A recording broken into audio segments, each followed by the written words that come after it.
देखिए क्वेश्चन में क्या कहा जा रहा है कि एक व्यक्ति है, a man bought some apples at the rate of 11 4 rupees 10।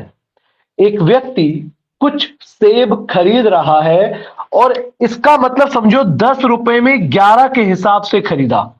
कि वो जब खरीद रहा है तो उसने 11 सेब खरीदे 10 रुपए के। इधर मैं आर्टिकल्स लिख रहा हूं और इधर मैंने प्राइस लिखा। देखो क्वेश्चन बहुत आसान है, इसको मैं दो मेथड से दिखाऊंगा। उसने 11 सेब खरीदे 10 रुपए में।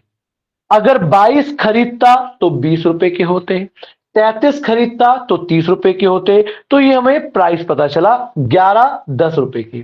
फिर जब बेचने चला तो 11 रुपए में 10 बेचे। इसका मतलब आर्टिकल्स इधर आएगा 10 और कितने रुपए में, 11 रुपए में। तो यहां हमने देखा आर्टिकल्स खरीदे कितने थे, 11, बेचे कितने हैं, 10। अभी हम प्रॉफिट या लॉस नहीं बता सकते। प्रॉफिट या लॉस बताने के लिए हमें नंबर ऑफ आर्टिकल्स को सेम करना होगा। आर्टिकल्स को सेम बनाते हैं, इसको किससे गुणा कर देंगे, 10 से, और इसको करेंगे 11 से। लेकिन अगर इसको 10 से गुणा करा तो इसको भी तो 10 से गुणा करेंगे, क्योंकि 11 सेब 10 रुपए के थे तो 11 गुणा 10 सेब 100 रुपए के हो जाएंगे। उसी तरह 10 सेब 11 के बेचे थे तो 10 गुणा 11 सेब 11 गुणा 11 यानी कि 121 के बेचे जाएंगे। अब जो सामान 100 रुपए का खरीदा गया वही सामान 121 में बेचा गया। अब हमें पता है आर्टिकल्स की नंबर सेम हो गई, तो जो सामान 100 रुपए का खरीदा वो 121 का बेच दिया, प्रॉफिट हो गया 21 का। कितने पर, 100 रुपए पर। और 2100 का कितना परसेंट, 21%। ये हमारा आंसर आया। 11 टॉफियां अगर 10 रुपए की तो एक टॉफी कितने की, 10/11 की।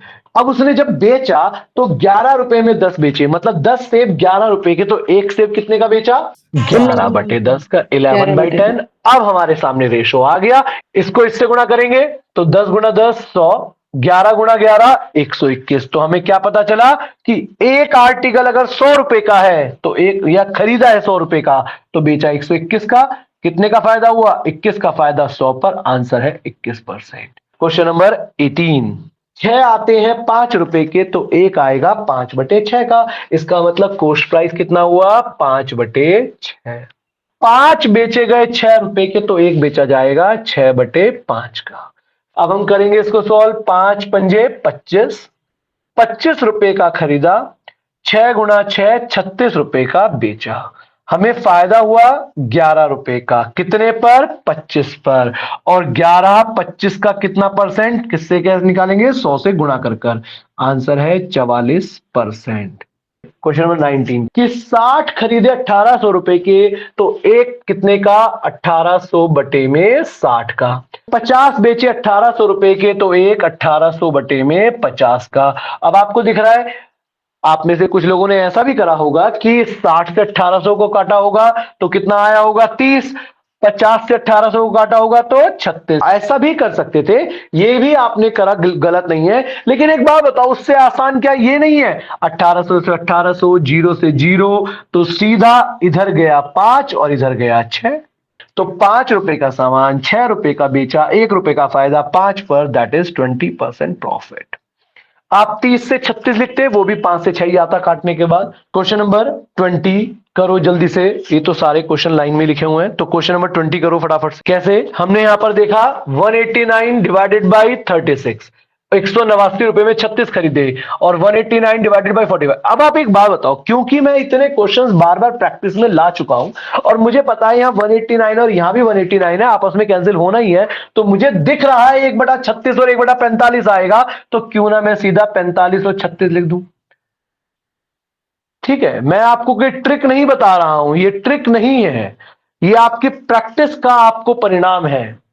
आपकी बार बार जो प्रैक्टिस कर रहे हैं उसकी वजह से आपको ये एक पॉजिटिव रिजल्ट मिल रहा है कि हम ऐसा भी तो कर सकते हैं कि भाई मुझे पता है 189/36, 189/45, 189 से 189 कैंसिल होना ही है, 45 इधर आएगा, 36 इधर आएगा, और हम काटेंगे इसको 9 से, तो 9 पंजे 45, 9 चौक 36। 5 रुपए का सामान 4 का बेचा, इसको बोले जरूर चलिए नेक्स्ट क्वेश्चन पर चले। क्वेश्चन नंबर 21 कर लिया होगा सबने। अच्छा, जैसे मुझे बताओ, कर तो लिया आपने, लेकिन मुझे बताना करा कैसे है। जैसे हम कॉस्ट प्राइस की बात करेंगे तो 102/27 आएगा इधर, और फिर 34 रुपए में 8 बेचे तो 34/8 आएगा। हाँ जी, मुझे बताएगा कैसे करा आपने इस क्वेश्चन को। आप में से कुछ लोगों ने, मैं नहीं कहूंगा कि वो गलत है, लेकिन हमें टाइम बचाना सीखना है, और टाइम बचाने के लिए आपको अपने कैलकुलेशंस पर बहुत मेहनत करनी पड़ेगी। और वो बहुत मेहनत कैसे होगी, जब आप डेली क्लास में कोई क्वेश्चन देखते हैं और उसमें कोई कैलकुलेशन आपके सामने आती है, तो आपका दिमाग उसके लिए हमेशा एक्टिव रहना चाहिए। यहां हमने देखा एक तरीका जो कि गलत नहीं है, 102 × 8 करो और रेशो 34 × 27 कर दो, ये भी कर सकते थे। या आप में से कुछ लोगों ने इसको केवल 2 से काटा होगा। सबसे इंपॉर्टेंट बात यहां थी ये कि 34 तिया 102 होता है। ये पहाड़े याद होने चाहिए। और चलो ये भी याद नहीं होता तो एटलीस्ट ये तो याद होना चाहिए था कि 17 दूनी 34 और 17 छिक्के 102 होता है। वैसे तो आपको यही याद होना चाहिए था कि 34 तिया 102 होता है। 3 से 27 को काटते 9, तो इधर आ जाता 8 और इधर आ जाता 9।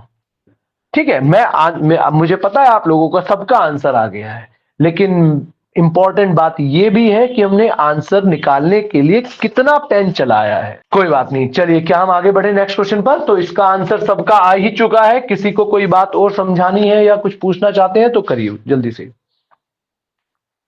ठीक है, तो चले नेक्स्ट क्वेश्चन पर।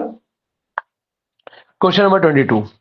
तो इस क्वेश्चन को करने के लिए सोचना, करने मत लग जाना तुरंत। सोचना कि बिना पेन चलाए हम कैसे कर सकते हैं, या कम से कम पेन यूज कर हम कैसे कर सकते हैं। जो लिखना है उसको बिना लिखे देखने की कोशिश करो। इधर आ जाएगा 15 × 10 और इधर आ जाएगा 18 × 8। यही करा होगा आप लोगों ने। अब आप देख रहे हो जैसे यहां 5 है, यहां तो 5 नहीं है, ठीक है।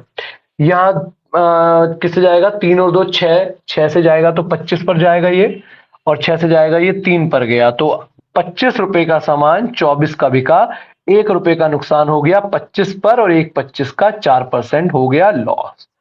देख लो कैलकुलेशन जैसे आपको ठीक लगे वैसे करो, लेकिन आदत डालो कैलकुलेशन को कम से कम टाइम में खत्म करने की।